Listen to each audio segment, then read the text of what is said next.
Hello दोस्तों, आप सभी का हमारे YouTube चैनल पर स्वागत है। मेरा नाम है राजेश प्रजापति और आज से हम एक वीडियो सीरीज़ की शुरुआत कर रहे हैं इंग्लिश सीखने के लिए।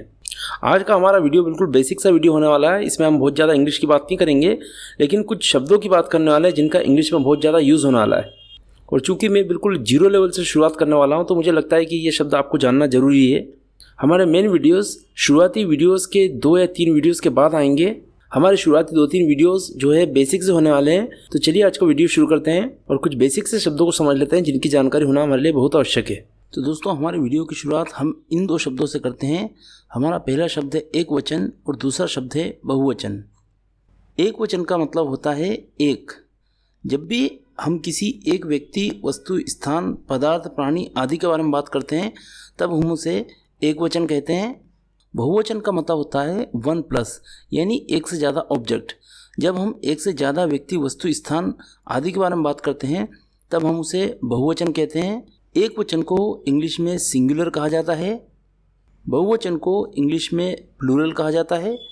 तो एक वचन का मतलब हुआ एक ऑब्जेक्ट और बहुवचन का मतलब हुआ एक से ज़्यादा ऑब्जेक्ट यानी 1+ ऑब्जेक्ट। दोस्तों, वैसे तो आप इन दोनों शब्दों के बारे में पहले से जानते होंगे, लेकिन हमने इनकी चर्चा इसलिए करी क्योंकि हम अंग्रेजी की शुरुआत बिल्कुल जीरो स्तर से कर रहे हैं। और दूसरा कारण एक और है, वो ये है कि जब भी हम इंग्लिश सेंटेंसेस की बात करेंगे तो इंग्लिश सेंटेंस का स्ट्रक्चर इस चीज़ पर डिपेंड करेगा कि हमारा सब्जेक्ट एक वचन में है या बहुवचन में है। हमारा अगला शब्द है दीज। दीज का मतलब होता है यह। इस शब्द का उपयोग हम तब करते हैं जब हम हमारे पास में किसी एक ऑब्जेक्ट को बताते हैं। जैसे कि हम कह सकते हैं दिस इज़ अ डॉग, यानी यह एक कुत्ता है। अर्थात हम हमारे पास में किसी एक ऑब्जेक्ट को बताने के लिए दिस शब्द का उपयोग करते हैं। चूँकि दिस शब्द का उपयोग एक ऑब्जेक्ट को बताने के लिए किया जा रहा है, सीधी सी बात है कि ये सिंगुलर वर्ड हुआ। हमारा अगला शब्द है दैट। दैट का मतलब होता है वह। जब हम हमसे कुछ दूरी पर किसी एक ऑब्जेक्ट की बात करते हैं तब हम उसे बताने के लिए दैट शब्द का उपयोग करते हैं। जैसे कि हम कह सकते हैं दैट इज़ अ डॉग, यानी वह एक कुत्ता है। तो इस तरह से दैट, जिसका हिंदी अर्थ वह होता है, यह भी सिंगुलर वर्ड हुआ क्योंकि इसके द्वारा हम हमसे दूरी पर स्थित किसी एक ऑब्जेक्ट की बात करते हैं। हमारा अगला वर्ड है दीज। दीज का हिंदी अर्थ होता है ये। जब हम हमारे पास में एक से ज़्यादा ऑब्जेक्ट की बात करते हैं तो उनको संबोधित करने के लिए हम दिस शब्द का यूज़ करते हैं। जैसे कि हम यहाँ पर कह सकते हैं दीज आर डॉग्स, यानी ये कुत्ते हैं। इस तरह से दीज का उपयोग हम हमारे पास में एक से ज़्यादा ऑब्जेक्ट बताने के लिए करते हैं। इसलिए सीधी सी बात है कि ये जो दीज वर्ड है ये प्लूरल हुआ। हमारा अगला शब्द है दोज। इसका हिंदी अर्थ होता है वे या वो। इसका उपयोग हम दूरी पर स्थित एक से ज़्यादा ऑब्जेक्ट को बताने के लिए करते हैं। जैसे कि यहाँ पर हम कह सकते हैं दोज आर डॉग्स, यानी वे या वो कुत्ते हैं। तो दोज शब्द, जिसका हिंदी मीनिंग वे या वो होता है, इसका उपयोग दूरी पर एक से ज़्यादा ऑब्जेक्ट बताने के लिए किया जाता है, इसलिए यह शब्द भी प्लूरल हुआ। हमारा अगला शब्द है आई, जिसका हिंदी मीनिंग मैं होता है। इसका उपयोग हम स्वयं के बारे में चर्चा करते समय करते हैं। जैसे कि मैं कह सकता हूँ आई एम अ टीचर, यानी मैं एक शिक्षक हूँ। सीधी सी बात है, आई का उपयोग हम स्वयं के लिए करते हैं। इसका मतलब आई सिंगुलर हुआ। हमारा अगला शब्द है यू, जिसका हिंदी मीनिंग तुम या आप होता है। इसका उपयोग हम हमारे सामने उपस्थित किसी एक व्यक्ति या एक से ज़्यादा व्यक्ति को संबोधित करने के लिए करते हैं। अर्थात यू के 2 अर्थ हुए। यू का मतलब एक भी होता है और यू का मतलब एक से ज़्यादा भी होता है।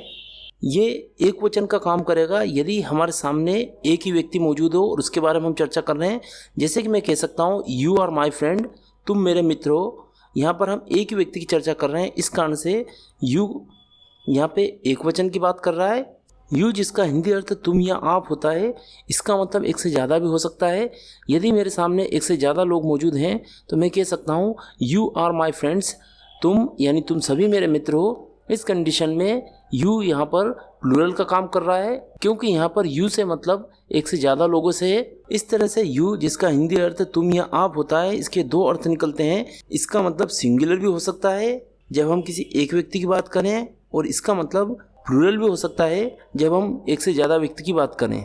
यहाँ आपको एक बात ध्यान रखनी चाहिए कि यू, जिसका हिंदी मीनिंग तुम या आप होता है, इसे इंग्लिश में प्लूरल ही माना जाता है। यानी जब भी हम इंग्लिश में सेंटेंसेस बनाएंगे तब हम यू को प्लूरल ही मान के ही चलेंगे। हमारा अगला शब्द है वी। वी का हिंदी अर्थ होता है हम यानी आई प्लस। आई प्लस से मेरा मतलब है हम में मैं तो शामिल हूँ ही सही, मेरे से एक व्यक्ति और जुड़ जाता है या एक से ज़्यादा व्यक्ति जुड़ जाते हैं तो उस समूह को हम शब्द से संबोधित करते हैं। जैसे कि मैं कह सकता हूँ वी आर फ्रेंड्स, हम मित्र हैं। इस तरह से वी जिसका हिंदी अर्थ होता है ये एक प्लूरल शब्द हुआ क्योंकि इसके द्वारा हम एक ग्रुप की बात करते हैं। हमारा अगला शब्द है ही। इसका हिंदी अर्थ यह और वह दोनों होता है। इसका उपयोग हम तब करते हैं जब हम किसी एक मेल या एक पुरुष जाति की बात करते हैं। ही शब्द का यह और वह अर्थ दो अलग अलग स्थितियों में किया जाता है। जब ऑब्जेक्ट हमारे पास हो तो हम ही शब्द का यह अर्थ लेते हैं और जब ऑब्जेक्ट हमसे दूर हो तब हम ही शब्द का वह अर्थ लेते हैं। जैसे कि हम कह सकते हैं यह मेरा भाई है, ही इज़ माई ब्रदर। चूँकि यहाँ पे सब्जेक्ट पास में मौजूद है तो यहाँ पे मैंने ही का यह अर्थ लिया। ऐसे ही जब मेरा भाई मुझसे दूर खड़ा है तो मैं कह सकता हूँ वह मेरा भाई है। इसे इंग्लिश में मैं कहूँगा ही इज़ माई ब्रदर। यानी यहाँ पर भी हमने ही शब्द का ही यूज़ किया है लेकिन हिंदी में हमारा अर्थ बदल गया और यह के बजाय अब हम वह शब्द का उपयोग कर रहे हैं। इस तरह से ही जिसका हिंदी अर्थ यह या वह होता है और इसका उपयोग हम किसी एक पुरुष के लिए करते हैं, अर्थात यह भी एक सिंगुलर वर्ड हुआ।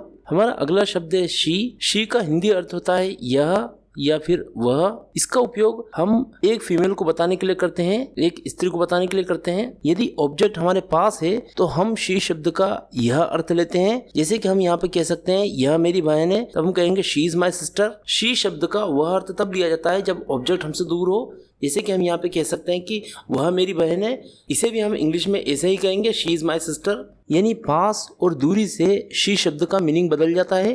इस तरह से शी शब्द का उपयोग हम पास में या फिर दूर किसी एक फीमेल को बताने के लिए करते हैं, एक स्त्री को बताने के लिए करते हैं। इस तरह से शी शब्द जो है सिंगुलर हुआ। हमारा अगला शब्द है इट का हिंदी अर्थ भी यह या वह होता है।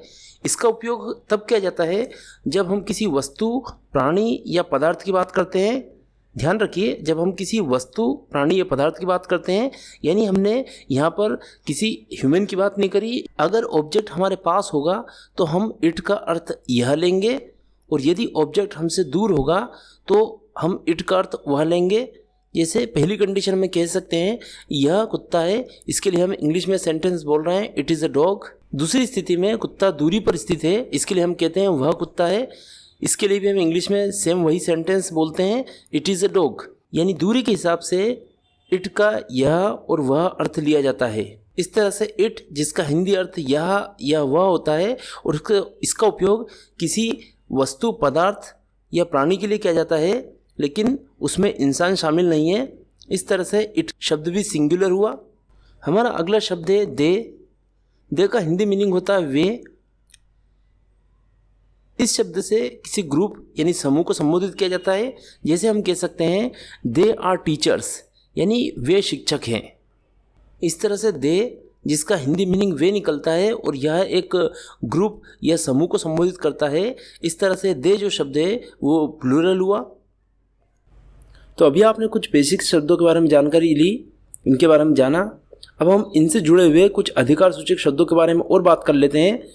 और इन शब्दों का भी रिपीटेशन इंग्लिश में बहुत ज़्यादा होता है, इनका भी बहुत ज़्यादा इंग्लिश में यूज़ किया जाता है। पहला शब्द था आई, जिसका हिंदी मीनिंग हमने मैं बताया था। इसी से जुड़ा हुआ अधिकार सूचक शब्द है माई। माई मतलब में होता है मेरा, मेरी या फिर मेरे। इसको हम सेंटेंस समझते हैं। जैसे हमारा सेंटेंस है मैं एक शिक्षक हूँ, इसके लिए हमने बोला आई एम अ टीचर। इसी से संबंधित हमारा सेंटेंस होगा यह मेरा बैग है, इसे हम इंग्लिश में कहेंगे इट इज़ माई बैग। यानी मैंने मेरा शब्द के लिए इंग्लिश में माई शब्द को यूज़ करा है। हमारा अगला शब्द था यू, जिसका हिंदी अर्थ हमने बताया था तुम या आप। इससे जुड़ा हुआ यू से संबंधित अधिकार सूचक शब्द होगा यूअर। इसका हिंदी अर्थ होगा आपका, आपकी या आपके। इसको सेंटेंस से समझते हैं। जैसे हम कहते हैं आप एक छात्र हैं, इसे हम इंग्लिश में कहेंगे यू आर अ स्टूडेंट। इसी से संबंधित सेंटेंस होगा यह आपका पेन है, इसे हम इंग्लिश में कहेंगे इट इज़ योर पेन। यानी यहाँ पर हमने आपका के लिए योर शब्द का उपयोग करा है। हमारा अगला शब्द था वी, जिसका हिंदी अर्थ हमने बात करी थी हम। इससे संबंधित हमारा अधिकार सूचक शब्द होगा अवर। अवर मीन्स हमारा, हमारी या हमारे। इसको सेंटेंस से समझते हैं। हम सैनिक हैं, वी आर सोल्जर्स। इसी से संबंधित हमारा सेंटेंस बनेगा, हमारा कर्तव्य आपकी रक्षा करना है। इसे हम इंग्लिश में कहेंगे our duty is to protect you. यानी यहाँ पर हमने हमारा शब्द के लिए इंग्लिश में आवर शब्द यूज करा है। हमारा अगला शब्द था ही, जिसका हिंदी अर्थ हमने बताया था यह या वह। इससे संबंधित अधिकार सूचक शब्द होगा हीज। हीज का अर्थ होता है उसका, उसकी या उसके। इसको सेंटेंस से समझते हैं। वह मेरा मित्र है, ही इज माई फ्रेंड। इससे संबंधित सेंटेंस बनेगा, उसकी शर्ट काली है, हिज शर्ट इज ब्लैक। यहाँ पर हमने उसकी के लिए हिज शब्द का उपयोग करा है। हमारा अगला शब्द था शी। इसका हिंदी अर्थ हमने यह या वह बताया था। इससे जुड़ा हुआ संबंधित अधिकार सूचक शब्द होगा हर। हर मीन्स उसका, उसकी या उसके। उदाहरण से समझते हैं, वह मेरी बहन है, शी इज माई सिस्टर। उसकी ड्रेस हरी है, हर ड्रेस इज ग्रीन। यहाँ पर हमने उसकी के लिए हर शब्द का उपयोग करा है। हमारा अगला शब्द था इट। इसका अर्थ हमने यह या फिर वह बताया था। इससे जुड़ा हुआ संबंधित अधिकार सूचक शब्द होगा इट्स। इसका हिंदी अर्थ होता है उसका, उसकी या उसके। इसको उदाहरण से समझते हैं, वह मेरा कुत्ता है, इट इज माई डॉग। उसका रंग सफेद है, इट्स कलर इज वाइट।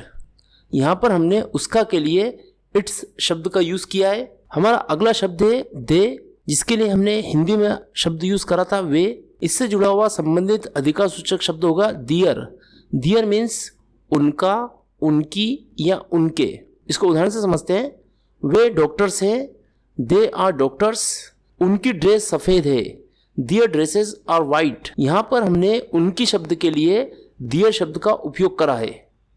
दोस्तों, आज के वीडियो में बस इतना ही। यदि आपको ये वीडियो पसंद आया हो तो इसे लाइक कीजिए और हमारे चैनल को सब्सक्राइब कीजिए। अगले वीडियो में जल्दी मिलते हैं, तब तक के लिए जय हिंद।